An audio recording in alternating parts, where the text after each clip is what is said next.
Shalom, shalom, shalom. First and foremost, all praises and double honors due to Yahweh, Bahashim Hamashiach, Wamalak Yahushai. Second, this is Brother Yardan, WFI Detroit, coming back at you with yet another cold cut. Today in this cold cut, we will be breaking down what we can and cannot eat that are within the waters, right? And this is plain upon tables. This tells you in Leviticus 11th chapter and the 7th verse. But we're going to get a little bit more deeper into it, all right? So it's only right that we start off with Leviticus the 11th chapter. This is what we call the dietary law. The Lord tells us what we can and cannot eat. All right. And he doesn't go through every single animal put on the face of the earth. But what he does is gives us a description of, or how should I put it, attributes that each animal must have in order for us to eat it. Therefore, we know whether it's fit for consumption or not. So let's dive into it. I'll really start at verse 1. All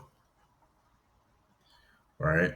Now this cold cut really isn't touching land animals, but again more so the sea animals, things that's in the sea world. And I find it very important that we go over this in these last days because you have Israelites coming into the truth every month, really every damn day. So it's imperative that we go over the milk in these last days so Israel may grow thereby and get stronger and stronger and stronger. Right? It's a time and a place for everything. It's a time to go over the breakdowns, the history, etymology, but it's also a time to go over the milk, the sincere milk, that Israel may get edified and remember the basics. So again, we won't be touching on the land animals, but nevertheless, I want to read this just for proof, right? Just to prove all things, so Israel may understand that the Lord did indeed tell us what we can and cannot eat. This is Leviticus chapter 1, verse 1. And the Lord spake to Moses and to Aaron, saying unto them, speaking to the children of Israel. So now we even have the context. Who is speaking to who? Right? Speaking to the children of Israel, saying, these are the beasts which ye shall eat among all the beasts that are on the earth. Right? So now we have an understanding who the audience is. Let's jump down to verse 9. These shall ye eat of all that are in the waters, whatsoever hath fins and scales in the waters, in the seas, and in the rivers, them shall ye eat. So, in order for us to know if a certain sea animal is clean or not, we have to examine it and find out if it has both fins and scales. Now, pre-adventure, it doesn't. What does that mean? It's not fit for consumption. It's abominable. Therefore, you cannot eat it. But let's continue to read, just to prove it. Let's prove all things, get the whole understanding thereof. And all that have not fins nor scales in the seas and the rivers, of all that move in the waters, and of any living thing which is in the waters, they shall be an abomination unto you. Now that's plain upon tables. They will be an abomination unto you. Let me get this precept real quick. This is Malachi chapter 3, verse 6. For I am the Lord, I change not, therefore ye sons of Jacob are not consumed. And this is very, very important, right? We understand who the Most High is through the scriptures. We know what he likes, what he doesn't like. We even know his favorite flower, his favorite animals, his favorite sea or river, I should say. We know the Most High very well, right? Not to the highest degree, but we do know him just enough, right? He revealed just enough of himself to us, right? For us to get the general understanding of what he likes and doesn't like, right? And even how he moves, you understand? He doesn't reveal too much. He's very merciful. And there's times he gets angry, right? And in Malachi 3 and 6, what are we learning of the Most High? He does not change. This is one of the very important things that you have to know about the Most High. He does not change. So if the Lord said these animals are unclean from the beginning, guess what these animals are going to be to us today, July 20th, 2022, it's still going to be unclean. It's going to be an abomination to us. Let's continue reading. Matter of fact, I want to read that again. And all that have not fins nor scales in the seas and in the rivers, of all that move in the waters, and of any living thing which is in the waters, they shall be an abomination unto you. All right? They shall even be an abomination unto you. Ye shall not eat of their flesh, but ye shall have their carcasses an abomination. Whatsoever have no fins and scales in waters shall be an abomination unto you. So that's plain upon tables. It's to be an abomination to us.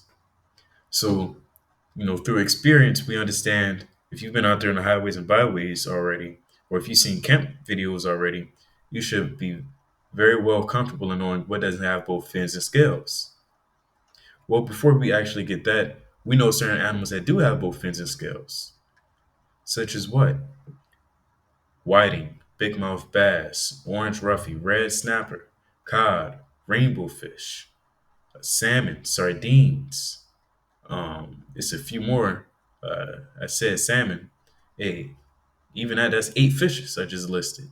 That's a lot of fish, and you have even more fish. That man doesn't generally eat, but nevertheless, they have what? Two important attributes for it to be clean to us. That's fins and scales. Fins for what? To move throughout the waters, right? So it doesn't move upon his belly and subject to eating the filth of the floor. And scales for what? Protection for parasites. Scales is nothing but armor of the fish. Now, on the contrary, when you look upon these certain creeping things upon the seafloor, yeah, certain things may have so-called armor, but you still have a lot of what you call parasites getting into them. You see that with shrimp, crab, and lobster. And Lord willing, I'll pull that up. There's a guy on TikTok. He actually picks up shrimp and he pulls out these parasites in them. Because why? These shrimp, they don't have scales to protect it from it. So as a result of these parasites getting to the shrimp and pre-eventually you eat this abomination, now you're going to get sick. And guess what? You're susceptible to getting parasites and whatever other diseases most I may see fit for you to have. So again, it's important that we keep these commandments because hey, they keep us alive. Don't think that the Lord is telling you to do something because he's bored, because he's just kind of just shooting darts and blind. Just I guess they'll do this. I guess they'll do that. It is what it is. But he's telling us to do these things for a certain reason. Because the same way that you have a certain lot on this earth to do, hey, guess what? They have a certain lot as well, and their lot is to what? If you may know already, put it in the comments below. Right? If you know, put it in the comments below real quick. All right, we're going to eventually touch on what their certain job and duty is to do. All right, so if you know, put it down there. Put it down in the comments. So, with that being said, we can move on to the video that I have prepared through the Spirit and Power of Yahweh Shema Shai. And of course, upon these videos, we will be bringing out certain verses and other precepts.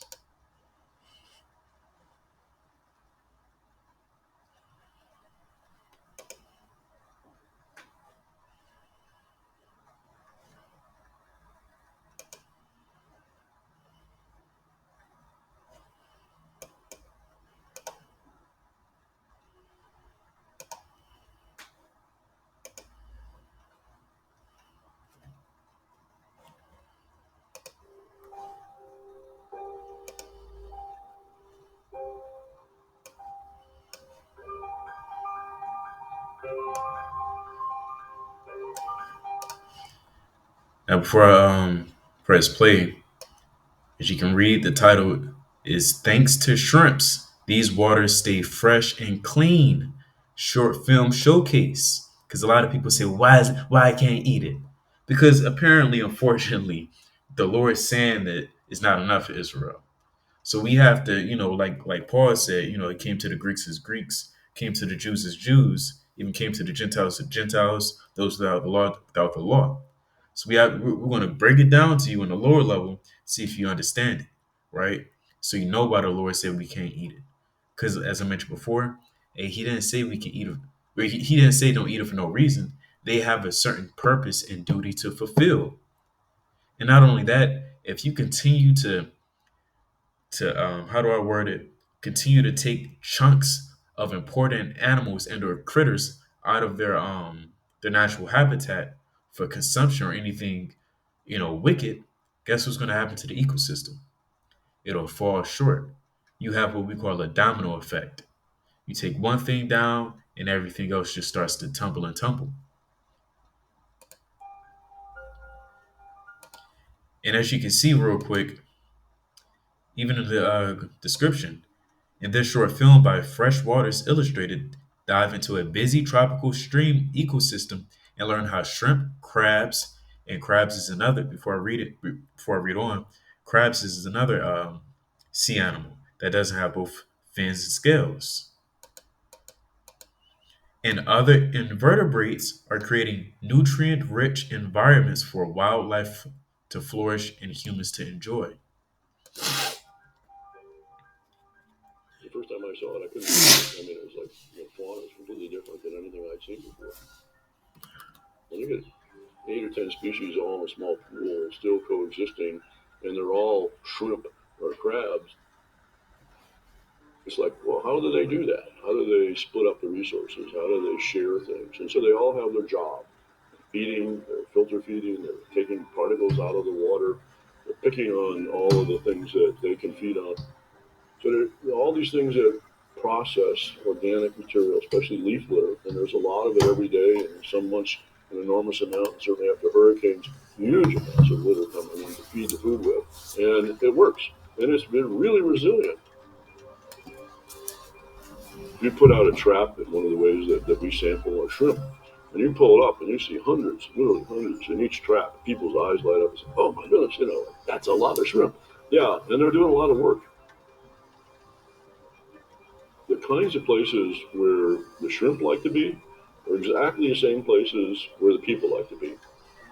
The reason that they like the same places that our shrimp do, that the shrimp are keeping it clean and they're sweeping off the Hey, that's plain upon hey, you can't get more plain than that. The shrimps are keeping it clean. That's not to say the shrimp has damn Kleenex and all-purpose spray. It's not talking about them having a damn vacuum and there being a maid service. When in reality, hey, like he said, they clean and they're sweeping off the sediments. They clean that filth. They eat the gunk. And if you see, I can't pull it up because for copyright reasons. From that movie Finding Nemo, I believe that shrimp he was cleaning everything. That's his purpose. That's his job. To clean everything. sediment from the bottom. They're turning a lot of that material into their own bodies, and that the shrimp are able to use a lot of things that would otherwise pile up and be kind of slimy. That'll pile up and become kind of slimy. And my main example, the main thing I love to bring out is looking at the Baltimore Harbor. For those who may be watching that just so happen to be in Baltimore, look at the harbor and look how it looks. And then look however many damn shrimp crab shops you have. And then look at the harbor. And then look at the stores. That harbor is like that because of all those damn stores. Or shrimp crab jacks, bubble gumps, the damn crabbies, whatever. It's without number. They're taking all these sea critters, sea animals by the dozens. They eat.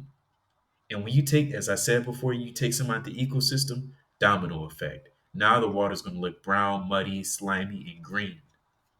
And not very attractive to swimmers. See, not very attractive to swimmers.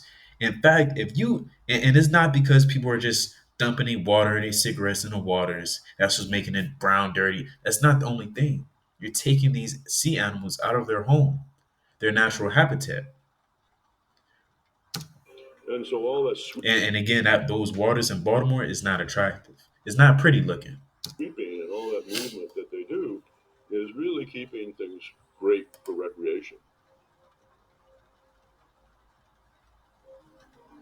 And these shrimp do clean up the water.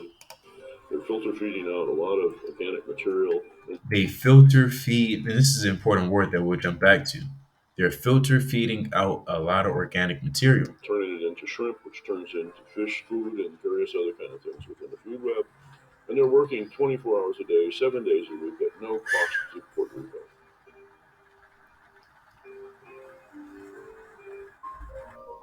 In order for this system to work in the mountains and for water quality to be available and clean to the public outside the forest, outside the mountains, we really have to have connectivity. We have to have a really good way for shrimp to migrate upstream and downstream. Same with the fishes, same with the snails. And when you start planning, where do you divert the water? And do you have a dam in the channel or a reservoir off channel? Those are important decisions for maintaining these species. So we're hoping that more and more people appreciate what is living in the river and start to think about, well, how can we keep it that way? By not eating it, by not eating the goddamn thing. That's why the Lord said, Salakia, and all that have not fins nor scales in the seas and the rivers, of all that move in the waters, and of any living thing which is in the waters, they shall be an abomination to you. It has to do its job. Imagine you doing your job and somebody just take you out of your job for no reason. You know that it's going to cause a domino effect. All hell's going to break loose. Because it does provide a lot of important ecosystem services, as we call them.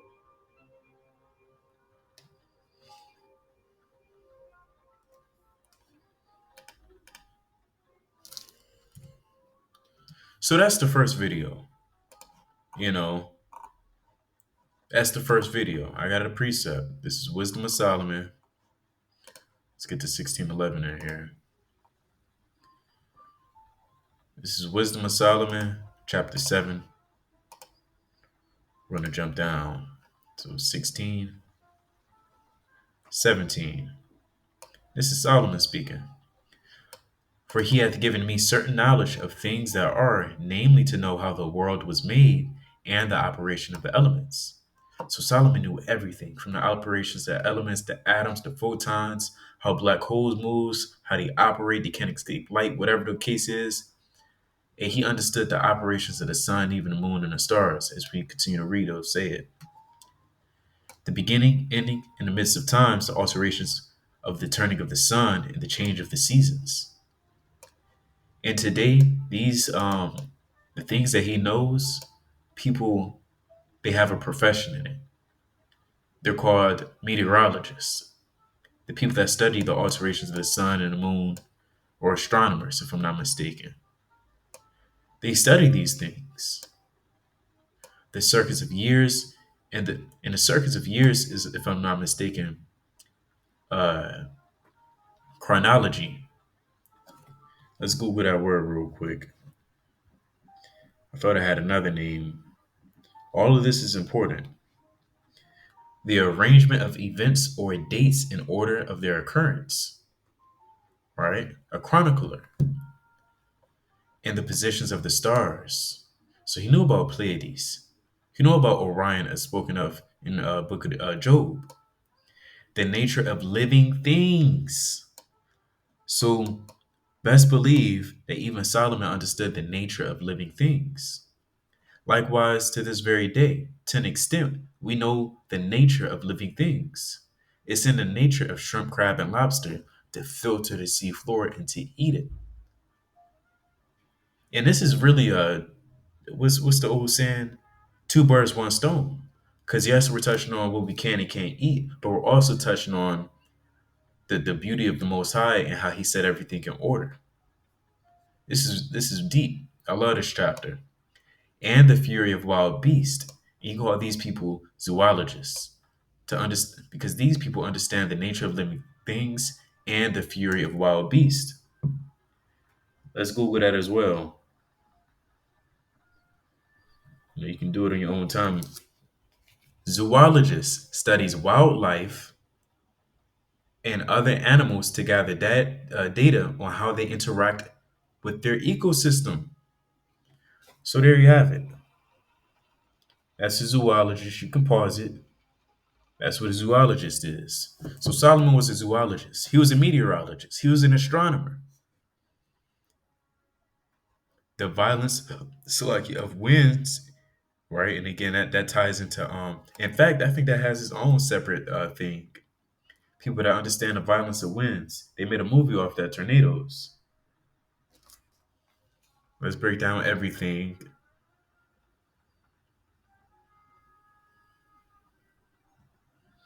People who study.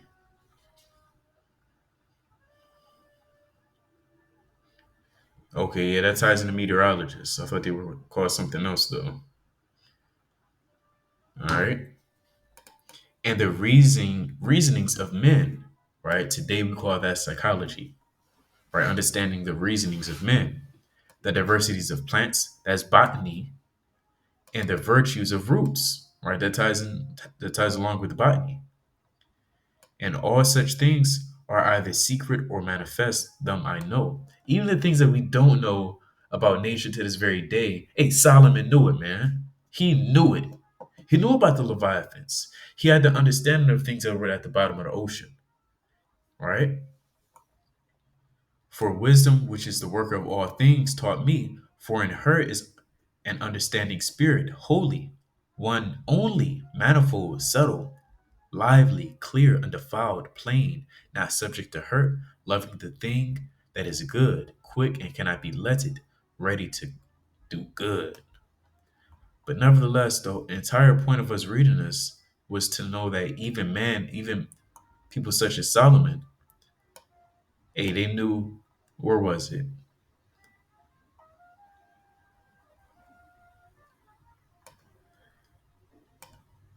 They knew the natures of living things and the furies of wild beasts. All right, so he was wise to know why we couldn't do such things, why we couldn't eat such things. Although it's not explained in the scriptures, hey, we know, through the spirit and through even observing animals that it would be ungodly to do so, ungodly to eat such things. Now I'm going to hold Job 12 and 7, and we're going to touch back on it after this second video that I have.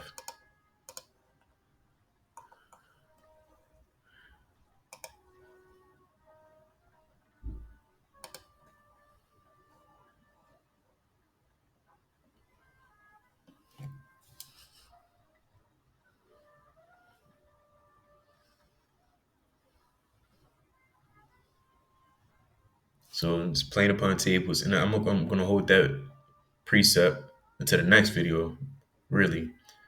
But here in this video, you do see oysters filtering the waters.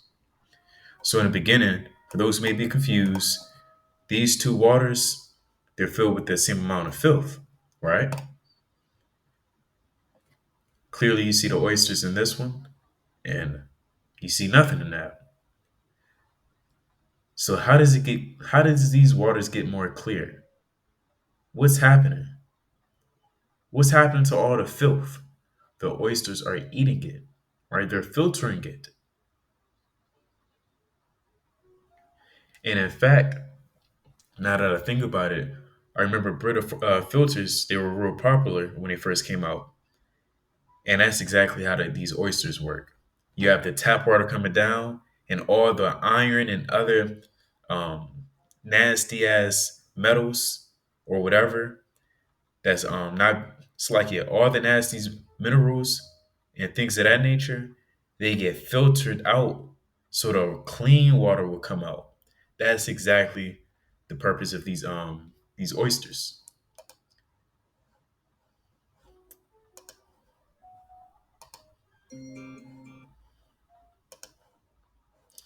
It's not what I want. I'll pull it up. I'll pull it up. Yeah. Is this it? Nope. It's free. Don't tell anybody. It's free. Again, your first. When you picture New York City, there are so many iconic things that come to mind. But before the yellow cabs and hot dog stands, New York was known for something else: oysters. From the 1600s through the 1800s, New York was booming with them. And it was oysters, not hot dogs, sold streetside by the millions. Oyster reefs covered over 220,000 acres along the coastline. The reefs were so large that ships needed to navigate around them. But of course, this isn't the case today. Oysters were overharvested nearly out of existence. And not just in New York. Experts estimate we've lost 80. Hey, Esau is a hypocrite. They have these councils trying to figure out how to solve the pollution, how to solve these things, and they can't see that the issue is in the mirror. They don't understand that them eating oysters, shrimp, crab, and lobster, and the rest of the creeping things that are meant to clean a seafloor, they don't understand that them eating these animals is destroying the earth. They're coming up with other solutions. Let's use this. Let's use that. Let's do. Hey, let's start with the with the main thing: eating abominable animals. But hey, it's not going to get right until the Lord comes back. We get that, but just wanted to make that point. 5% of the world's oyster reefs in the last 200 years. Today, we're trying to put them back. Because this animal that you often find on a dinner plate might. Hey, and I'm praising Most High, I never liked that. That looks inappropriate. That looks like that's the last thing on earth you should be eating. That look like snot. That literally looks like snot. Actually be an effective defense against the rising ocean. We're losing our coast to climate change. As ocean levels rise, the water erodes the shoreline. This pushes the entire coast back, encroaching on homes and destabilizing land. So, enter the oyster, this uncharismatic rock of an animal. Oh, come on. You don't think they're charismatic? I feel like it's not something I would call cute. Well, I can't argue with you there. I can't argue. I've tried, but yeah, no, they're not. Stephanie Westby has been helping to restore oyster reefs in the U.S.'s Chesapeake Bay for over 10 years. Their charisma really lies in their functionality rather than their form. Oysters obviously don't move around. And that's exactly part of the appeal. Oysters stick together, literally. Baby oysters called spat attach to older and even dead oysters in order to grow. And over generations, all of these oysters reproducing, it builds up the oyster reef. In some places, that sturdy reef can help defend the coast by dampening the force of incoming waves. If you have an oyster reef that's intertidal, Hey, Solomon knew that. that sticks up, at low tide, then it can perform some of that wave energy protection function. Oyster reefs can break up waves by catching the brunt of the force. Part of the wave is deflected back to the ocean, and the rest can more gently reach the shoreline, which slows long-term erosion. On its own, an oyster reef won't stop a hurricane-level storm surge, but it could definitely limit the damage. And the larger they grow, the more protection they can offer. As time goes on, sea levels will rise. Unlike man-made breakwaters that will need to be rebuilt over time, oyster reefs just keep growing upward. Hey, the most hey, and that's why we got the precepts after this video. But hey, the Most High is mighty, man. The Most High, he's a genius. Hey,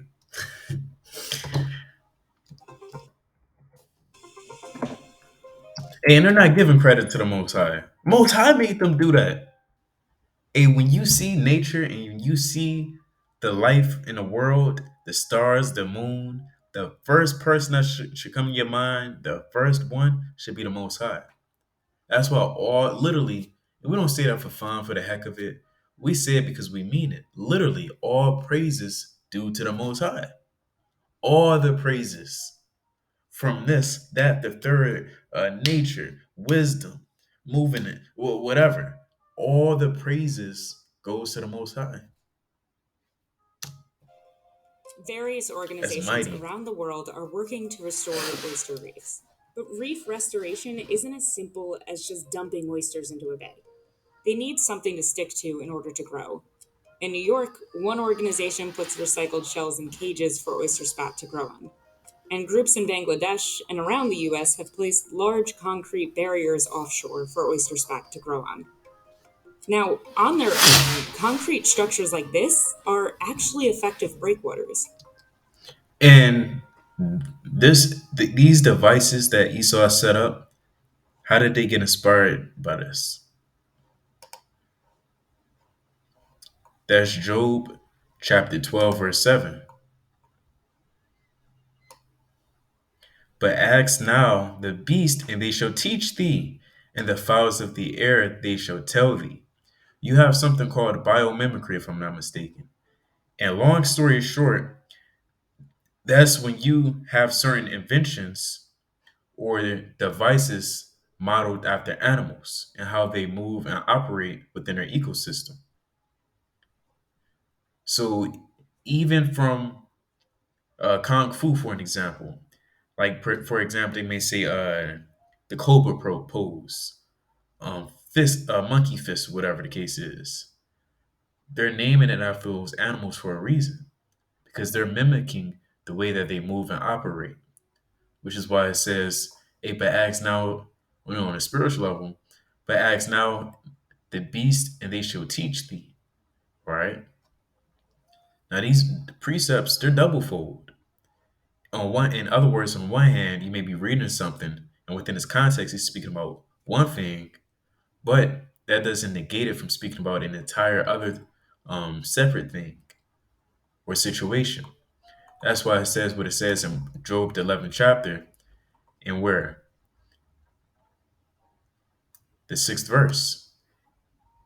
And it's like in that he will shew thee the secrets of wisdom, that they are double to that which is. Some things in wisdom, and this is considered one of the books of wisdom, if I'm not mistaken.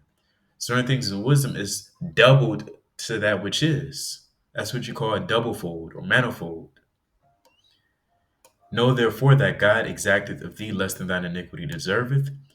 Canst thou by searching out search Slakia? Canst thou by searching find out God? Canst thou find out the Almighty unto perfection? That's a rhetorical question. You can't search out the Most High and His great wonders. You can't search it all out. It's impossible. So that's why we laugh and we smile because when we see the beauty in the work of the Lord, that's all we can do and just praise Him. Like that's mighty, you know.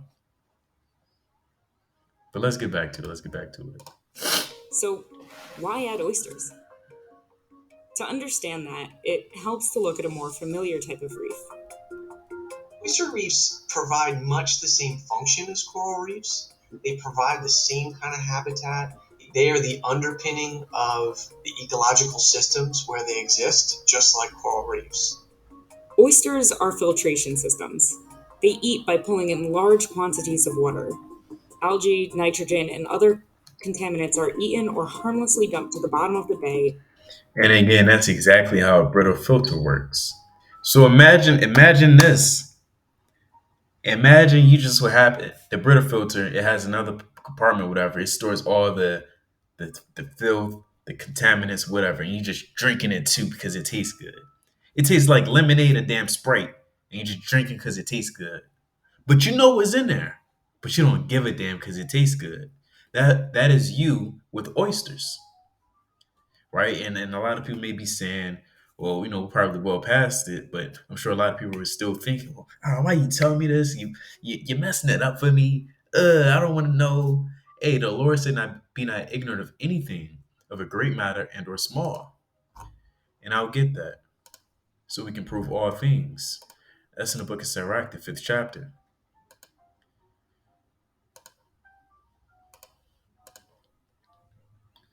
Be not ignorant of anything in a great matter or a small. And clean water is expelled. A single oyster can filter up to 50 gallons of water every day. As the water clarity improves, seagrasses start to grow. Fish return, and other sea creatures make the crevices in the reef their home. See that? Mm-mm-mm. So if you have a river and or harbor by your town, by your city, and it's like muddy and murky, now you know why it is. Now you know. Yeah, Esau does the pollution, but chiefly they're taking out the animals that's supposed to be there to make it blue and crispy and clean. Now They're they don't really do that in Baltimore. They don't really do that in Detroit. Yeah, you may have little fishermen from here and there. They catch a catfish or two. That's taking out one catfish or two. That's not going to make the entire Riverwalk brown and muddy, right? So when you look at the Riverwalk downtown Detroit, it's pretty crispy and blue. It looks decent. Now it's not perfect, but it looks decent. It looks fair enough. are this aggregating reef. And again, that's because they're not just. You don't see hella ships just dumping nets in, taking the catfish, taking up the creeping things. You don't see that. You know. Building hard structure. And so if you look at the way we try to deal with reducing erosion right now as a society, for the most part, we put rocks, big pieces of concrete. We set up more or less walls to try to slow the rate of waves, reduce the wind-driven erosion, that type of thing. Oysters can serve in that capacity in many ways, but bring added advantages. Places like New York City or even the Chesapeake Bay are way too industrialized to bring back the reefs of the 1600s. But that's not really the point.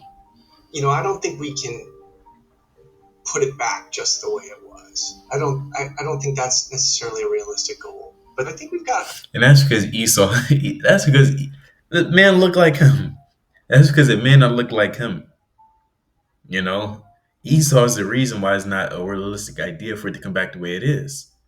Because Esau finds money in everything. I was just looking at it in a Zondervan Compact Bible Dictionary. Eliphaz, if I'm not mistaken, my God is fine gold. So they look at everything and they think of different ways to gain money from it, right? A great opportunity when we start thinking about multiple benefits and the different kinds of needs of society, whether it's to reduce wave impacts or offset nutrient inputs or generally increasing the health and resilience of the bay. Resiliency against the rising oceans isn't as simple as undoing the mistakes we made in the past. We don't live the way we did Damn. 200 years ago, and the world looks very different. But what we can learn from oysters is that restoring one species from the past can create a chain reaction to a more sustainable future. It feels hopeful and it feels like something that we can achieve.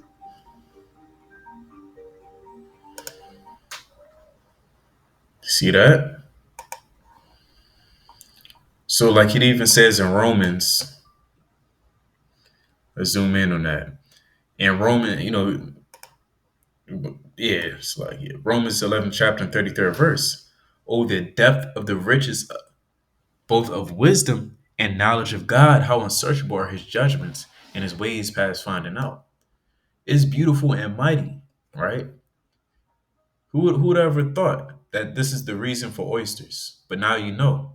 Because like it says in Deuteronomy 29 to 29, things pleasing to the Lord, they're revealed to, well, I don't want to misquote it. So let's read it. Let's get Deuteronomy 29 and 29.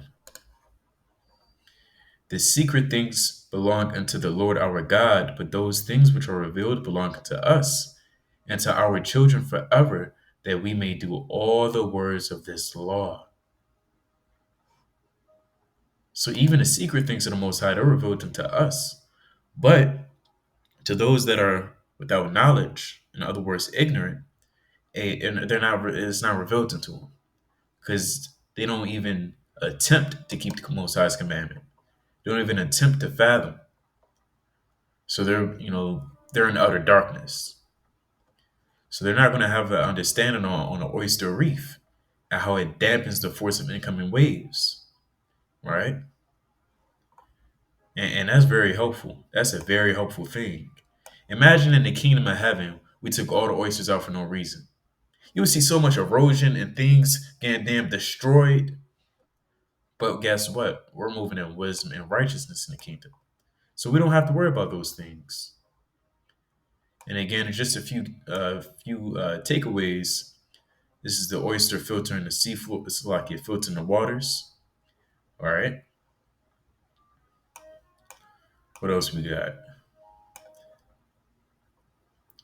Proverbs 6 and 6. I put this here for a reason.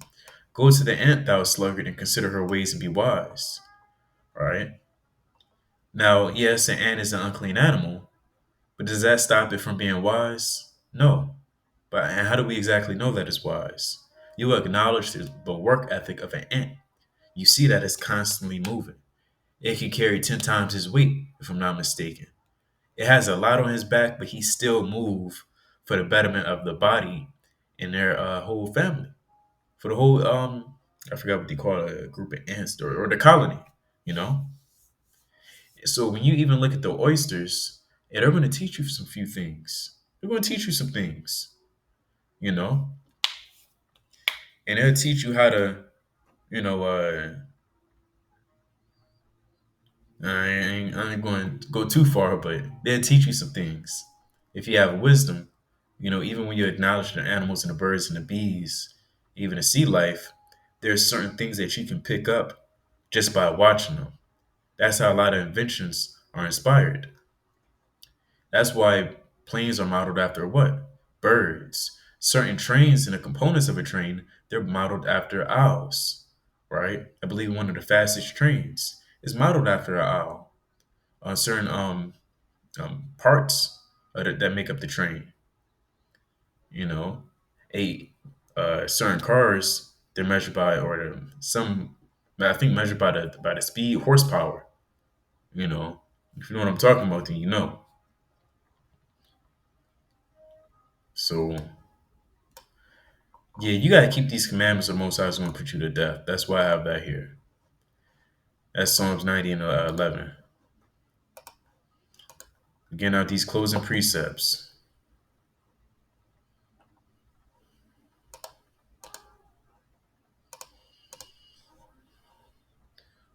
Whoso knoweth the power of thine anger, even according to thy fear, so is thy wrath. So again, if the Most High told you to do something, you don't do it. You don't really know his anger to its full extent. Because even as we brought out in Job, was that 11 and 7 on down? Hey, let's read it. I don't want to misquote it. Job chapter 11, verse 7. He said this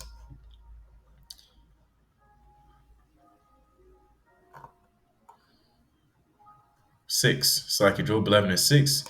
Know therefore, in the latter clause of the verse, know therefore that God exacted of thee less than thine iniquity deservest. Right? So he judges us, you know, our judgment is way less than what we really deserve. So when you consider Psalms 90 and 11, it'll behoove you to move in righteousness and the fear of the Lord. Not only for certain things that he said about the sea life, but for every other commandment as well.